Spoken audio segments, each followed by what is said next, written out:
KPM. Marilah mari belilah aiskrim pelbagai warna dan juga rasa. Aiskrim batang ada, aiskrim Malaysia ada, aiskrim Pong, aiskrim goyang pun ada. Ya. Seronok ada aiskrim. Dengar suara dah lunak-lunak sedap tadi. Nak tanya sikit lah, saya ada dengar aiskrim krim ada.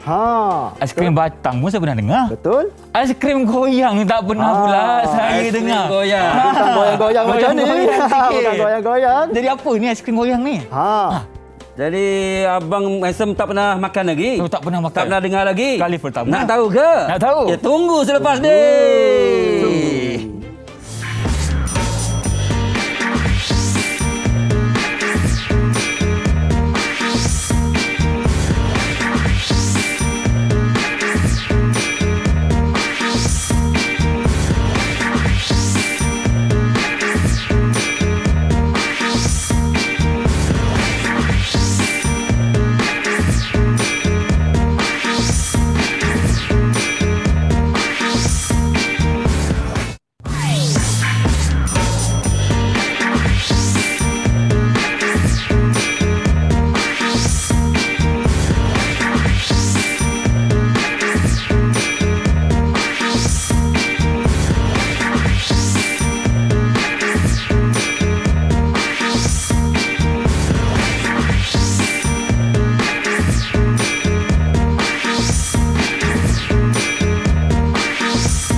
Assalamualaikum dan salam sejahtera kepada anda semua yang sedang menyaksikan Didik TV KPM. Kita akan belajar bersama-sama mengenai subjek STEM at Studio Science, iaitu JIRIM, bersama dengan dua guru tampan kita di sini. Baik, sebelum teruskan, apa kata kita patuhi SOP cikgu, boleh tak? Okey, boleh. Kita gunakan je pemasuki kuman terlebih dahulu, dipersilakan. Okey. Teruskan dengan cikgu di sebelah kiri saya pula. Baik, terima kasih. Okey. Dan Irfan pun kenalah juga gunakan hand sanitizer ni kan. Betul. Dan yang paling penting, kena jaga jarak fizikal sekurang-kurangnya 1 meter lah. Baru rasa selamat sikit. Okey. InsyaAllah. InsyaAllah. Baik cikgu. Tadi kita dah nampak cikgu ni penjual aiskrim ke cikgu kita hari ni kan.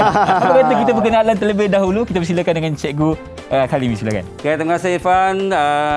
Assalamualaikum dan selamat sejahtera semua murid-murid dan para penonton. Nama saya Muhammad Khalimi bin Dalahan. Saya mengajar di Sekolah Kebangsaan Taman Kelang Utama bagi tahun yang ke-31. 31. Alhamdulillah. Lagi tua daripada usia saya. Cikgu memang berpengalaman ni. Tapi bukanlah sama kan muka kan? Betul. Awet muda. Okey, itu saja dari cikgu. Okey, 31 pengalaman. Terima kasih. Apa kata kita bergerak kepada cikgu kita seterusnya, Cikgu Syukri. Baik, terima kasih Irfan. Assalamualaikum warahmatullahi wabarakatuh dan selamat petang. Nama saya Muhammad Syukri bin Supaat, seorang guru sains di SK Bandar Baru Sri Damansara 2. Okey, dah berapa lama cikgu mengajar? Alhamdulillah, ini merupakan masuk tahun yang ke-6. Tahun ke-6, tapi Irfan ada dengar satu cerita menarik antara dia? dua orang ni. Boleh tak sama-sama cerita? Apakah kaitan mereka berdua ni? Baik, sebenarnya Irfan, saya ni adalah bekas anak murid kepada Cikgu Khalimi. Bekas anak murid? Ya, di tahun 6. Masa tu kecil lagi. Sekarang dah sama-sama dekat Didik TV. Okey. Hari ini bersepentas bersama. Saya pun tak sabar-sabar dah ni. Okey, apa kata kita teruskan pembelajaran kita. Tapi rasanya macam ada video, betul tak cikgu? Betul. Okey, kalau ada video, kita saksikan dahulu video tersebut. Saksikan dahulu. Mempunyai bentuk jisim dan isi padu yang tetap. Pepeja juga memenuhi ruang. Contoh pepeja ialah bumi, pensel dan ais. Cecair mempunyai jisim dan isi padu yang tetap. Cecair juga memenuhi ruang tetapi tidak mempunyai bentuk yang tetap. Contoh cecair ialah minyak, darah dan air. Gas tidak mempunyai bentuk dan isi padu yang tetap, tetapi jisimnya adalah tetap. Gas memenuhi ruang. Contoh gas ialah oksigen, asap dan wap air. Baik, itu adalah video daripada anak-anak murid kan. Ya, betul. Dari Irfan nak tanya, apakah maksud mereka tu, apa yang mereka cuba sampaikan cikgu? Baik, terima kasih Irfan. Baik, kalau kita dapat lihat sebenarnya di hadapan kita ni ada pelbagai objek, ada barang-barang Betul. yang cikgu telah labelkan. Kita ada pepejal, kita ada cecair dan kita ada seperti yang anak murid dalam VT tadi telah terangkan. Sebenarnya untuk makluman anak-anak murid Irfan dan juga Kalimi, kita nak bercerita sedikit berkenaan tentang zarah. Bila jirim ini, pepejal, cecair dan gas, dia sangat berkait rapat tentang zarah. Kalau kita lihat di sini, zarah-zarah bagi jirim dalam keadaan pepejal tersusun sangat rapat dan juga seragam. Kita tengok kat sini, begitu rapat. Begitu rapat, Begitu rapat. Kalau tengok kat sini. Dia sangat rapat antara zarah-zarah tu, kira macam ni lah. Memang tak macam ada ni. ruang lah. Kira macam ni. Okey. Okey. Baik, seterusnya kita dah tengok tentang pepejal. Seterusnya kita nak pergi kepada tentang jirim, iaitu zarah-zarah bagi jirim dalam keadaan cecair, tidak tersusun dan kurang rapat. Tidak tersusun dan kurang rapat. Kalau kita kata penumbuk ni, kira jauh sikit macam ni. Jauh sikit. Jauh sikit. Kalau pepejal macam ni, cecair macam ni. Okey, ada jarak sikit. Rasa-rasa. Ada penjarakan. Kalau gas macam mana pula Irfan? Kalau gas Irfan rasa lagi jauh. Lagi jauh. Betul. Ini adalah jarak dan dia sangat boleh bertebaran luas macam ni. Tidak tersusun maknanya. Tidak tersusun. Baik. Betul, tepat sekali. Walaupun kita tengok belon tu kan, nampak botol air tu nampak kosong sebenarnya. Betul. Tetapi nampak seperti kosong, tak ada apa-apa. Tetapi di dalam tu penuh dengan zarah-zarah gas ataupun zarah-zarah udara yang memenuhi ruang tersebut. Kalau kita tengok, kita tak nampak betul. Kita tak cikgu. nampak. Tapi macam cikgu cakap tadi, dia punya zarah-zarah dia berkeliaran. Bertebaran tu cikgu. Irfan dan Cikgu Syuk, kalau istilah biasanya kita akan nyatakan bahawa botol ni kosong. Betul ni kosong, Itu betul. bahasa pasar, bahasa biasanya. Tapi dalam konteks sains, sebenarnya ada isi. Apa dia? Gas-gas yang mengisi ruang. Okey. Dan ini sebenarnya ialah pembelajaran untuk tahap 2 di sekolah rendah bagi tahun 5. Dan kita hari ini mengulang semula tentang apa yang dikatakan sebagai jirim sebentar tadi oleh Cikgu Syukri. Dan contoh-contohnya. Baik, okey. Tadi kita dah cakap pasal botol air ni. Kalau kita nak cakap pasal buah rambutan tu, macam mana pula dia punya zarah dia? Baik, kalau kita lihat kat sini buah rambutan juga ambil ni. Sedap ni. Okey, Irfan pegang satu. Okey, pegang satu. Boleh buka Alright. tak? Belum lagi. Belum lagi, sabar. Belum lagi. Okey, Okey. cuba kita pegang macam ni. Okey. Pegang macam ni. Pegang, kita lepas. Okey. Adakah ada terdapat perubahan? Tak ada. Tak ada. Ini menunjukkan zarah-zarah buah rambutan, kulit buah rambutan ini dia sangat rapat. Jadi kalau kita berikan tekanan yang belum cukup kuat, maka dia tidak akan mengubah apa-apa bentuk. Okey. Sebab dia punya sifat sendiri pun memang padat.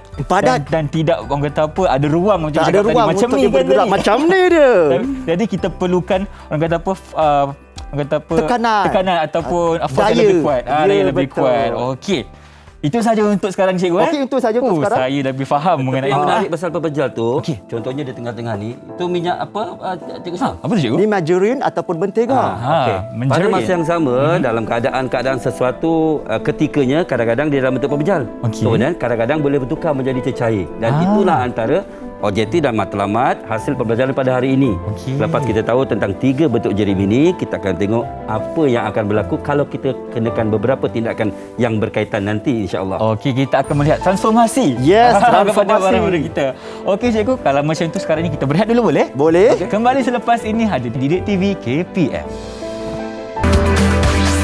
Didik TV KPM. Didik TV KPM.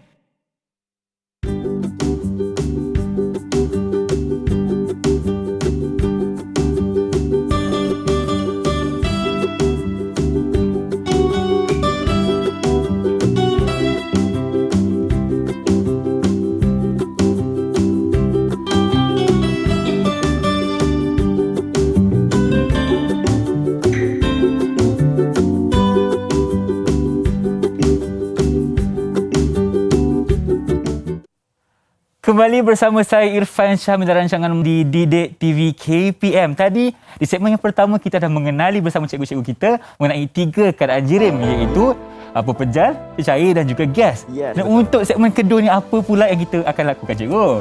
Baik. Untuk segmen yang kedua ni kita akan melihat kepada perubahan keadaan jirim. Sebenarnya pepejal, cecair dan gas dia boleh berubah bentuk. Oh, boleh berubah bentuk. Okey. Dengan adanya haba. Sama ada dia menerima haba ataupun dia kehilangan haba. Okey. Jadi sebenarnya dia ada 5 lah. Ada 5, Dia ada 5 kata perubahan keadaan jirim. Yang pertama kita ada yang kita panggil sebagai peleburan, kondensasi, kemudian kita ada pendidihan, pembekuan dan juga penyejatan. Kita akan belajar 5 tu kan? Betul, kita akan belajar ke-5.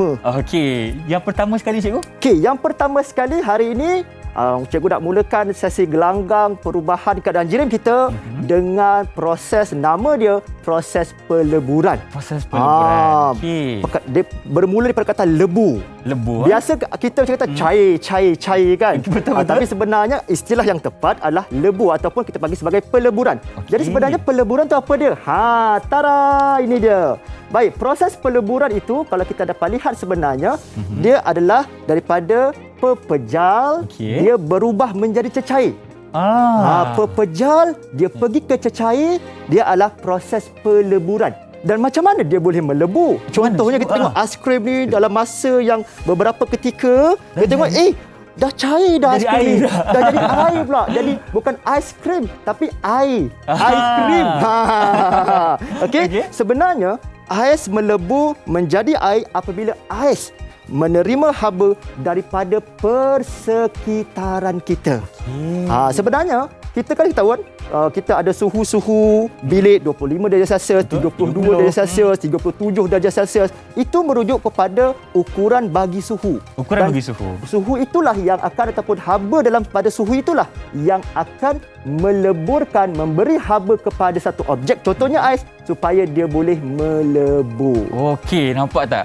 Itu adalah maksud peleburan. Ya, betul. Dan saya dengar macam ada video, betul tak cikgu? Kalau nak tahu, jom kita saksikan dahulu video tersebut. Roll it. Okey, silakan cikgu. Okey, baik. Kalau kita dapat lihat di sini, cikgu ada satu mentega ataupun margarin. Cikgu letakkan dia di atas satu kuali yang panas. Dan kita dapat lihat, tiba-tiba dia punya margarin ataupun mentega tu dia menjadi cair. Cair, betul juga. Maka di sinilah proses peleburan sedang berlaku.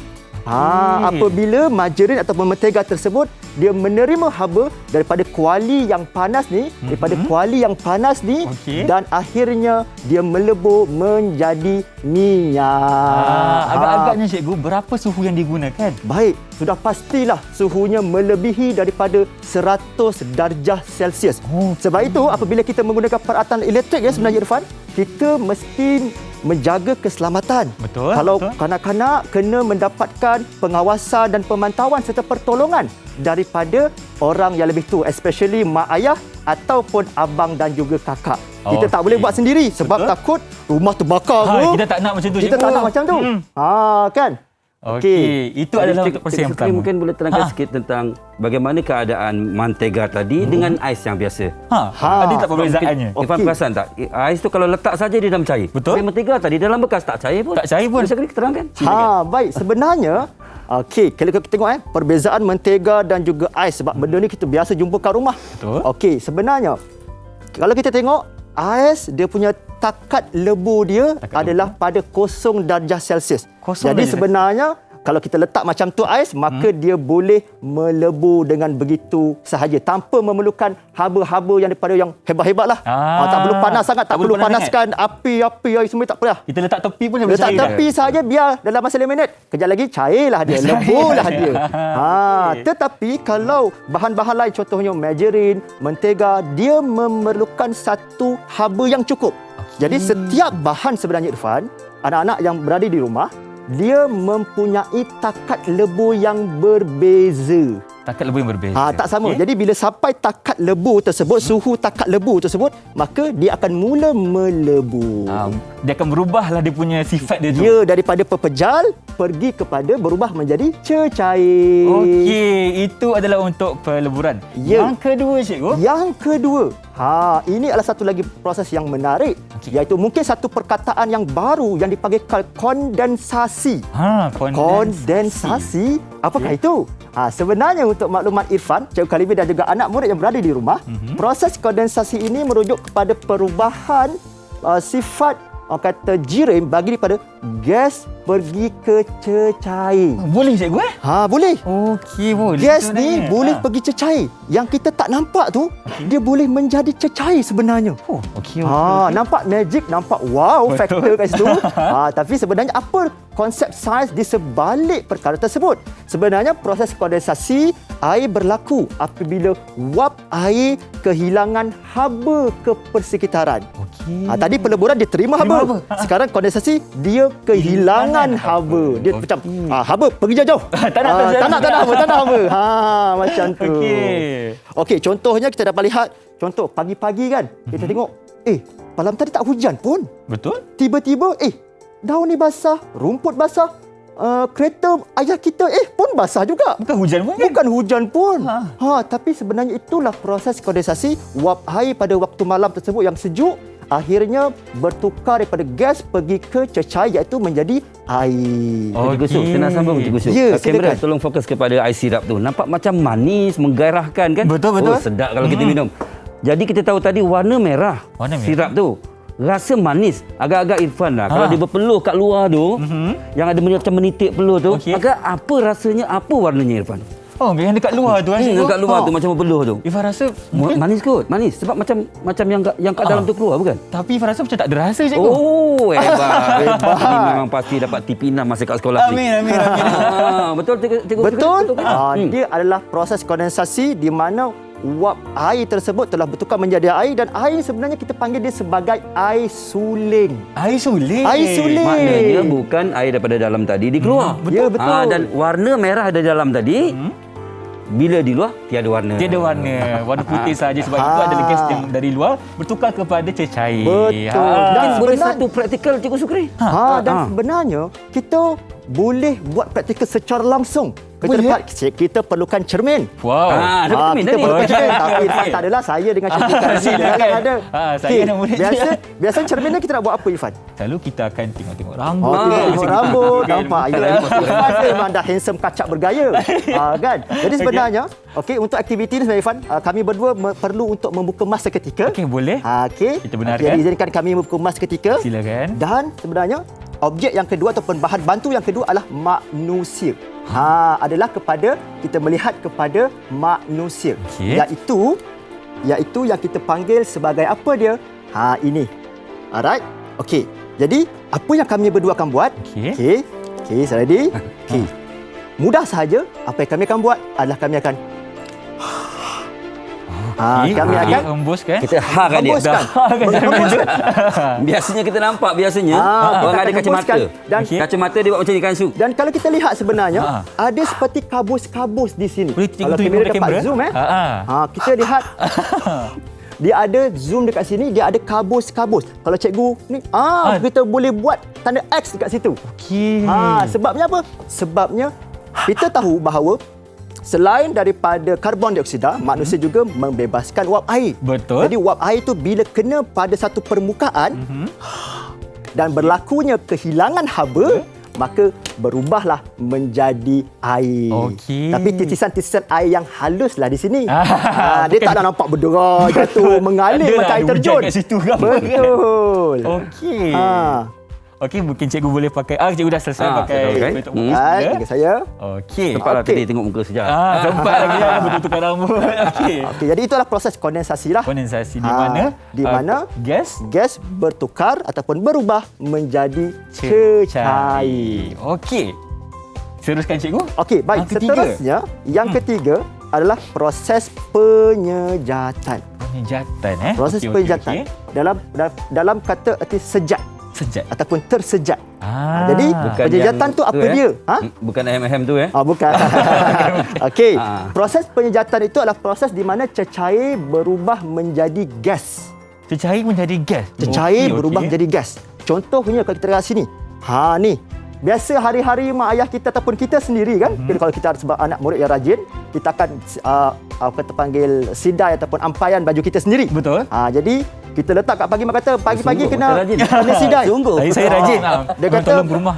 pagi-pagi kena sidai. Kotak nanti tak kering petang tu. Betul, Tak kena- ada orang sidai malam-malam. Pelik nanti. Pelik. Pelik. Jadi bila pagi pukul 8 kita sidai, kita tengok pukul 1, pukul 2, pukul 3, dah kering. Dah kering. Mana pergi air ataupun baju-baju kain-kain yang basah tu? Adakah itu satu silap mata? Satu mata. Sebenarnya itu adalah proses penjejatan yang berlaku Okey. apabila air berlaku daripada sebarang suhu dan di bawah takat didih. Air tersejat menjadi wap air apabila air menerima haba daripada persekitaran. Cikgu Syuk, sebagai murid yang bijak, masa sekolah rendah dulu, kita nak duga satu lagi. Juga satu lagi. Okey. Tadi bawah cahaya matahari, di luar sana. Kali ni kita ada baju basah yang kita sidai dalam bilik ni. Dalam bilik ni? Dalam bilik ni kita sidai. Adakah dia akan kering? Dalam bilik ni Adakah dia akan kering? Okey.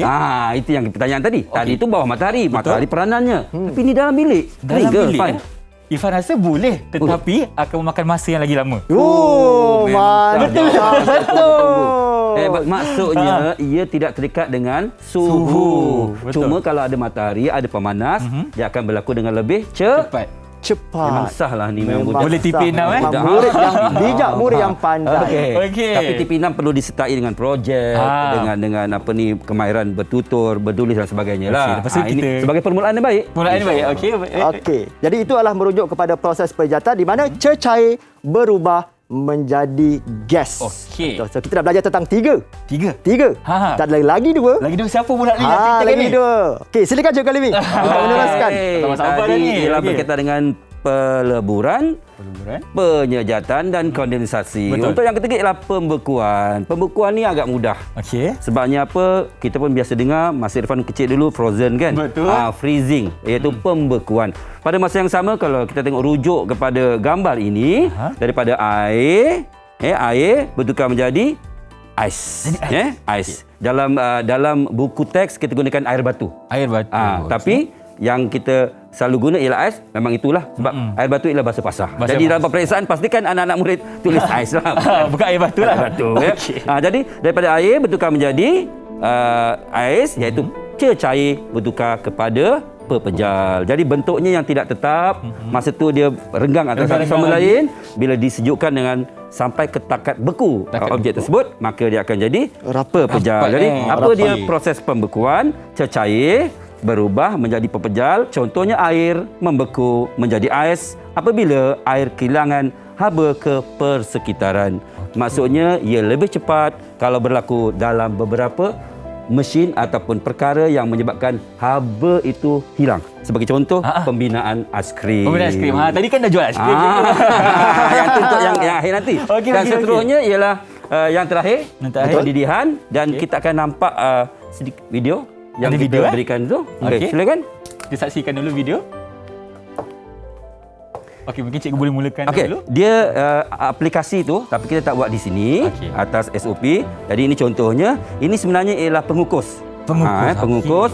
Dan bila kita onkan ataupun kita pasangkan elektrik itu, ini tak ada dan dia akan berlaku pendidihan di sini seperti dalam gambar. Okey, air akan mendidih. Air mendidih sebab dia ada elemen pemanas. Baik. Dan dia akan membebaskan wap-wap.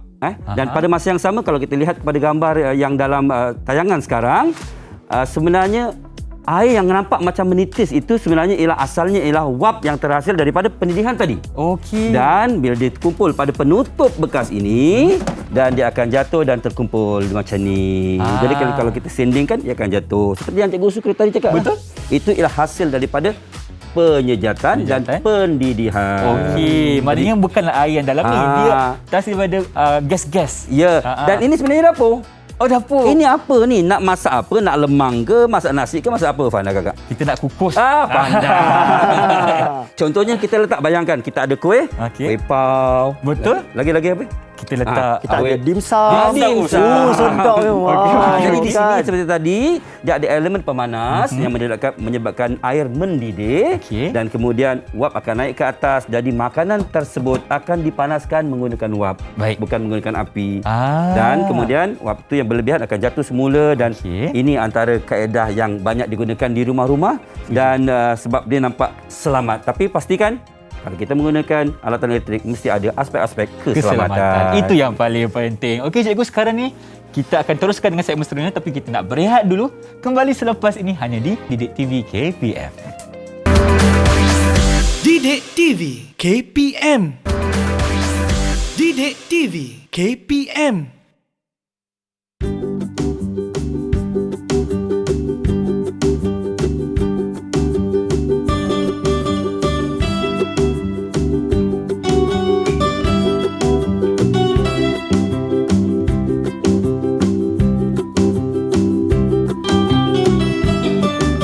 Cikgu Syukri, sebelum kita teruskan, Ifan ada satu soalan untuk cikgu. Apa ni, Ifan? Ifan nak tahu, apa perbezaan antara penyejatan dan juga pendidihan? Okey. Sebelum cikgu nak menerangkan tentang perbezaan, kita tahu persamaannya dulu. Persamaan dahulu. Okey. Persamaannya adalah kedua-duanya adalah menerima haba. Menerima haba, cikgu. Iaitu daripada cecair berubah kepada gas. Tapi perbezaannya pula adalah pendidihan ini berlaku, pemanasan itu berlaku pada keseluruhan cecair. Keseluruhan cecair. Okay. Keseluruhan cecair. Maksudnya kalau ada air itu dalam kita punya cecair elektrik, semua keseluruhan cecair dalam tu dia akan menerima haba dengan sekata. Sekata ataupun seragam. Okey, dan kalau kita tahu pendidihan mesti berlaku pada takat didih. Contohnya, takat didih air adalah 100 darjah Celsius. Tetapi kalau cikgu biarkan sahaja air di sini, terletak dekat tengah padang, di bawah cahaya matahari yang sangat terik, maka pemanasan itu ataupun haba itu hanya kena pada permukaan air sahaja. Jadi dia boleh berlaku pada sebarang suhu.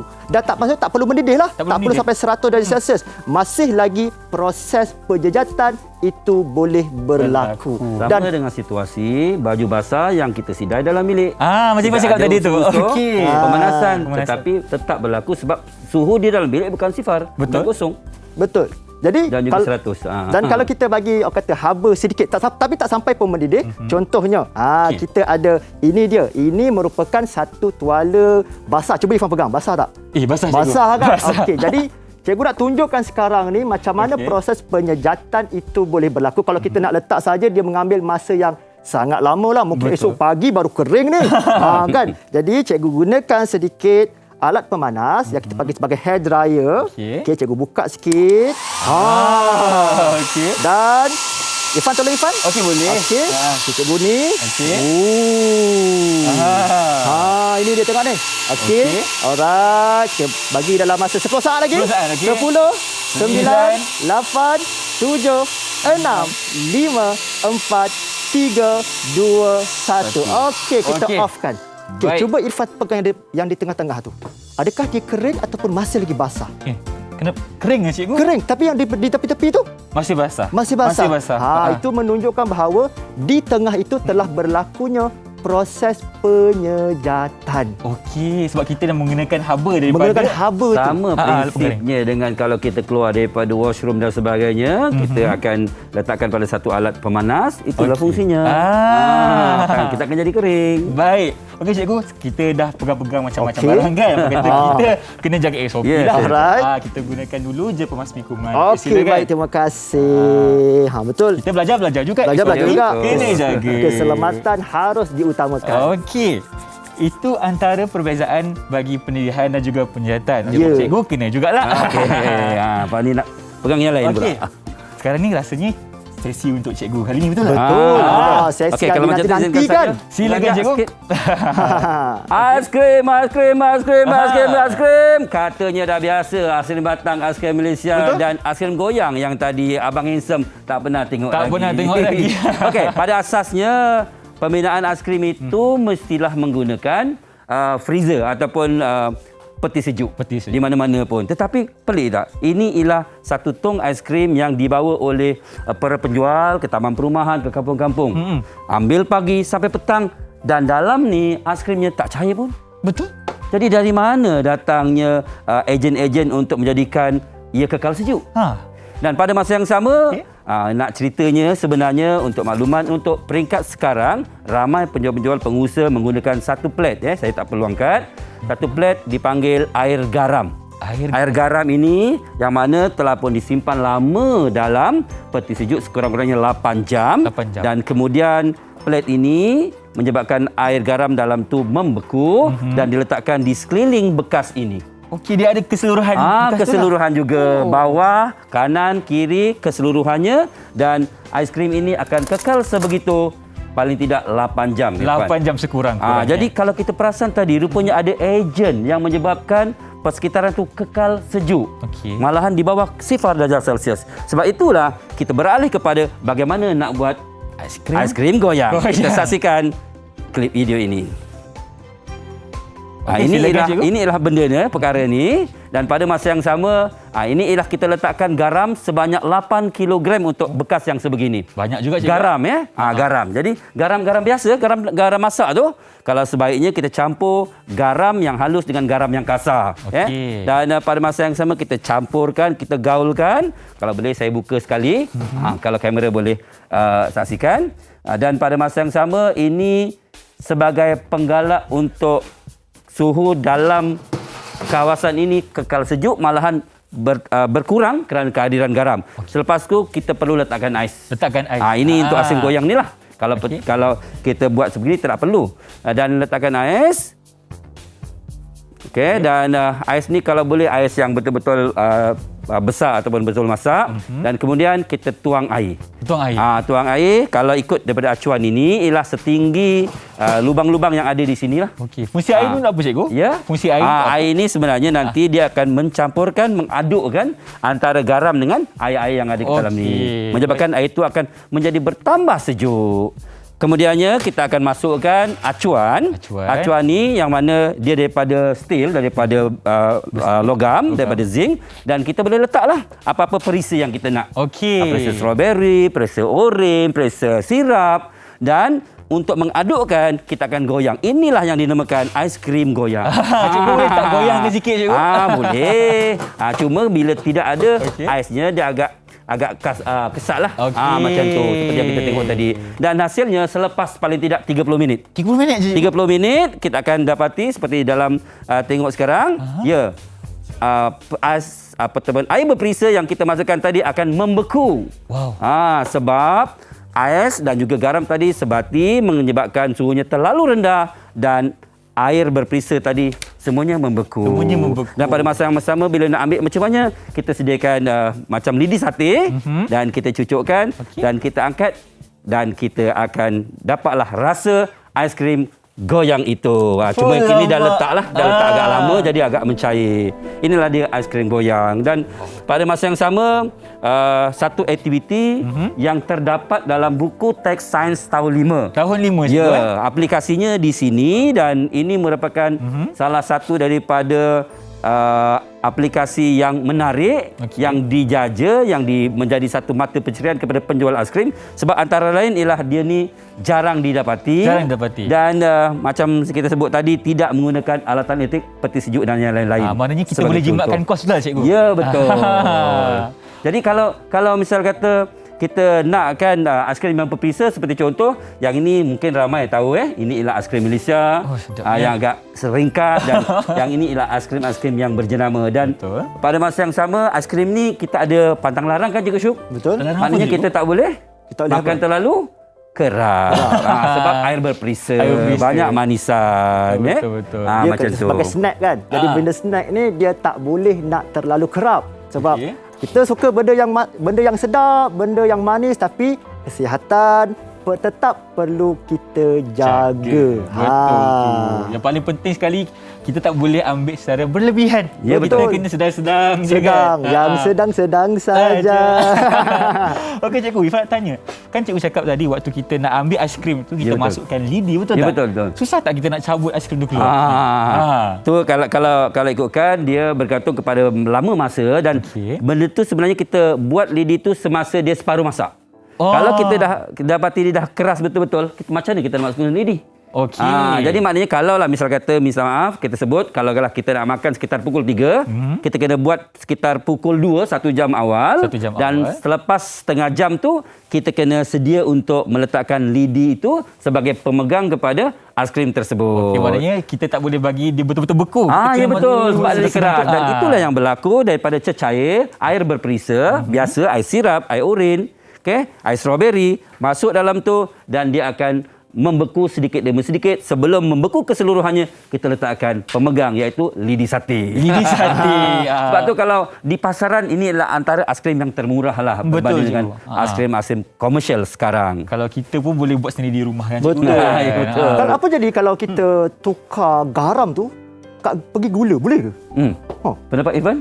Dari gula Kita garam kan. Kita garam ni kita tahu dia sifatnya perasa. Betul. Kita masukkan sikit dalam makanan. Kalau kata tak masin tak sedap.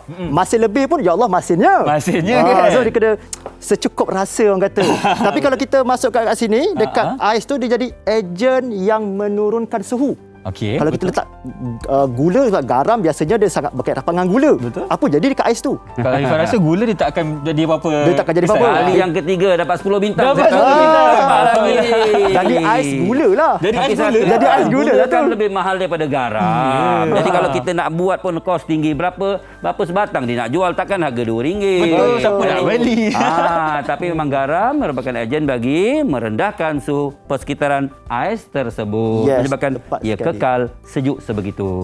Okey. Baik cikgu. Kalau kita cakap mengenai aiskrim boyang ni kan, macam kalau ikut dia punya cara dia memang tak susah lah kita nak siapkan. Ya, betul betul. tak cikgu?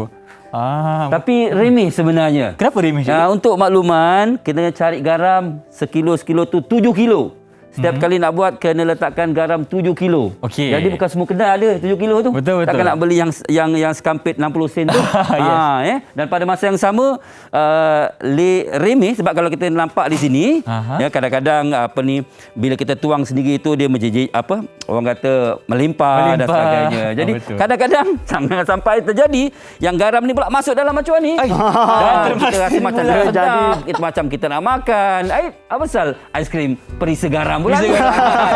Tetapi nak ceritanya aplikasi sains ada dalam kelas dan diterjemahkan di persekitaran kita. Baik cikgu. Irfan ada satu soalan lagi? Ya silakan. Okey. Tadi cikgu cakap kita boleh gunakan macam perisa air sirap, Ya, betul. kan? Air Ya. sirap, air oren. Tapi kalau kita masukkan coklat cair cikgu, Ya betul. boleh tak kita bekukan? Sama tak proses dia cikgu? Cikgu Syum? Baik. Tadi kita gunakan air berperisa kan, air oren, air strawberry, air nenas dan sebagainya. Tapi kalau kita guna coklat yang cair, bukan air coklat, Bukan air tapi coklat. betul-betul coklat. Yang dicairkan. Kita masukkan dalam bekas itu dan kita letak di dalam kita punya acuan aiskrim goyang. Betul. Maka selepas 30 minit dia juga akan menjadi beku. Okey. Jadi kita boleh macam makan coklat yang macam biasa kat kedai kita beli tu.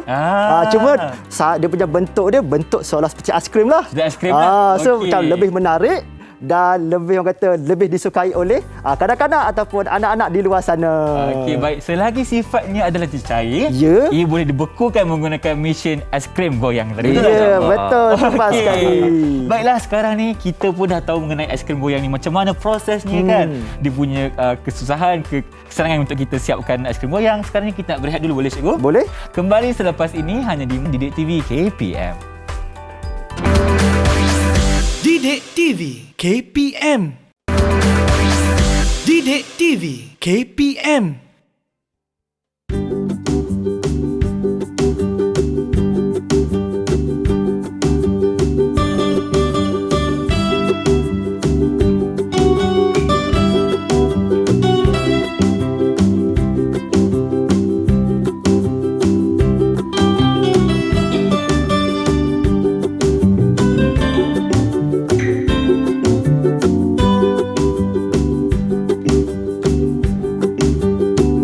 Bertemu kembali kita di rancangan Didik TV KPM bersama dengan Cikgu Kalimi dan Cikgu Syukri di studio. Okey cikgu, nampak gayanya masa ni sukalah cemburu dengan kita kan? Betul. Rasa dah sampai Ya, dekat betul. penghujung rancangan di mana di saat ini kita akan ceritakan mengenai rumusan tentang apa yang kita belajar hari ini, cikgu. Baik. Jadi, apa kata Cikgu Syukri? Mulakan terlebih dahulu. Baik, terima kasih Irfan, anak murid sekalian. Okey, jadi rumusan yang kita belajar pada hari ini, kita belajar berkenaan tentang perubahan keadaan jirim. Betul. Dan cikgu tadi telah terangkan berkenaan tentang 5 proses perubahan keadaan jirim. Kita ada kondensasi, kita ada pendidihan, kita ada peleburan, pembekuan dan juga penyejatan. Okey, yang mana ada pepejal kepada cecair, cecair kepada gas, gas kepada cecair. Irfan, boleh tak tolong saya? Oh, ya, saya betul. Saya tengah sibuk. Oh, nampak sedap tu. Dalam Okey. diam. Dalam diam. Dalam diam Okey. tangan dia bergerak. Okey, Okey, baik, cikgu. terima kasih. Dan kalau kita dapat lihat dalam paparan sekarang ini, kita lihat konsepnya konsepnya ada 2 sahaja. Sama ada satu bahan itu menerima haba ataupun satu bahan itu kehilangan haba. Jadi peleburan adalah apabila satu bahan itu menerima haba, begitu juga dengan pendidihan dan juga penyejatan.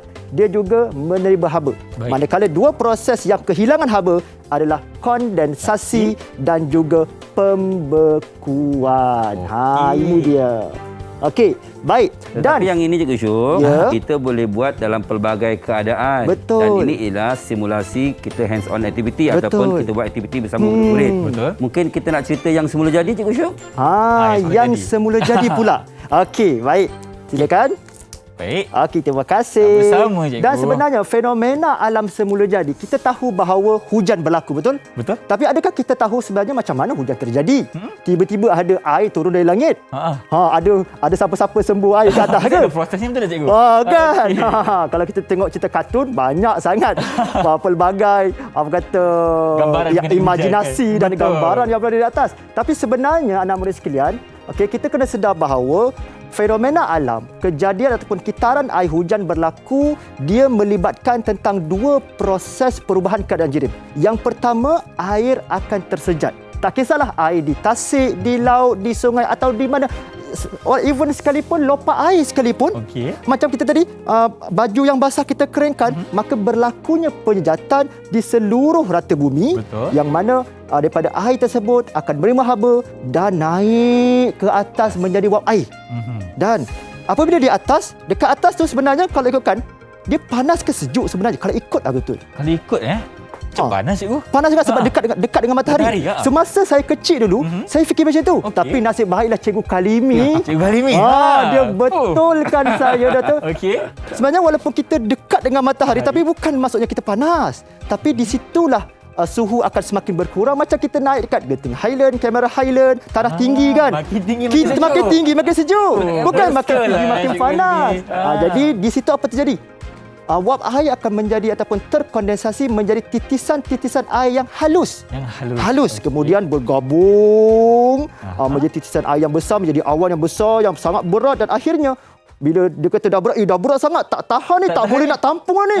Maka turunlah kau wahai hujan, maka turunlah dia. Menjadi air hujan dan itu akan berlaku sepanjang masa. Cuma kenapa? Contoh, sepatutnya kalau saya duduk di Seri Pentas sekarang ni, kan, sepatutnya hujan di Seri Pentas lah. Tapi tak hujan pun. Sebab apa? Sebab apa, cikgu? Sebab awan tersebut telah ditolak oleh angin pergi ke tempat lain. Jadi tempat lain yang hujan. Awan yang mempunyai wap air yang banyak tu ditolak oleh angin. Jadi kat sana hujan, dekat sini tak hujan. Saya nak sambung sikit berkaitan dengan keadaan kemarau. Mungkin Silakan, ramai cikgu. yang bertanya, kalau sebegitu kenapa ada musim kemarau? Betul. Sedangkan sentiasa ada air laut. Betul. Jadi selalu mungkin pernah dengar fenomena El Nino. El Nino, yes. Untuk makluman, fenomena El Nino ialah tiupan angin yang tidak sama dan dia berarah kepada satu tempat, menyebabkan tiada awan yang terkumpul pada satu-satu kawasan dan itulah yang kita namakan sebagai kemarau.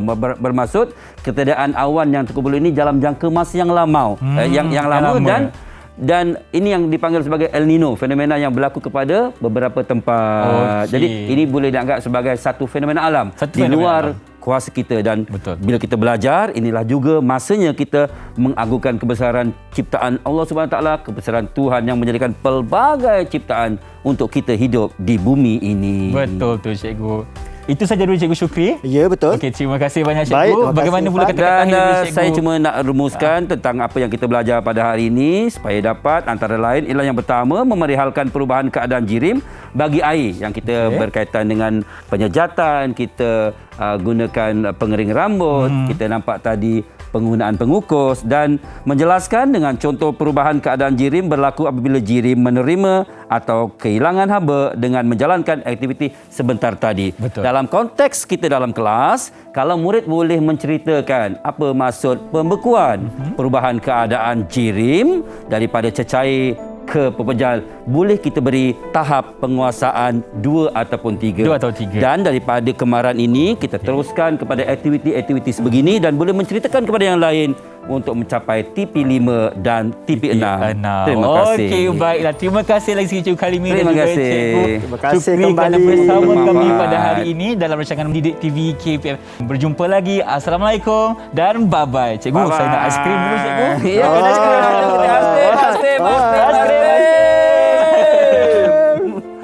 aiskrim goyang ada. Okey.